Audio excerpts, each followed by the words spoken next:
Welcome back. Now, another application you have available to you through Microsoft Office 365 is called Flow.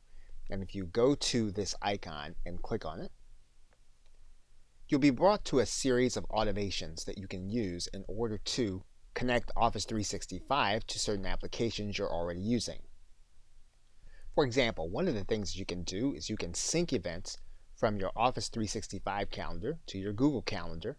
And all you have to do is turn on one of the flows to do that. And naturally, in order to do this, what you'll need to do is you'll need to sign in to your Google Calendar. You'll need to log in, and then you'll need to give flows access to your Google Calendar.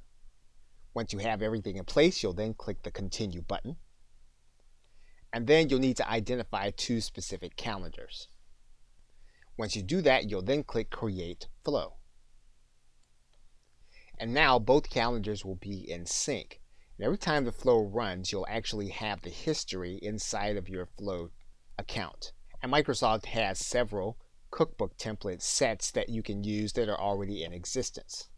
For example, when it comes to Excel, you can track and manage your time and expenses. With Outlook and SharePoint, you can get notifications when certain events happen, such as an email from a specific person. Or you can have photos automatically uploaded to OneDrive for Business.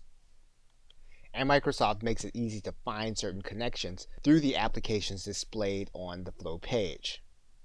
For example, one thing we can do is we can save our email attachments to OneDrive for Business. We can click Add this button. Once we do that, then our drives will be connected, and then we just click Create Flow. And now we have another flow saved to our list. So basically, we can use the existing flows in place to find areas where we can consolidate work. Okay, so with that, thanks, and I will see you in another video.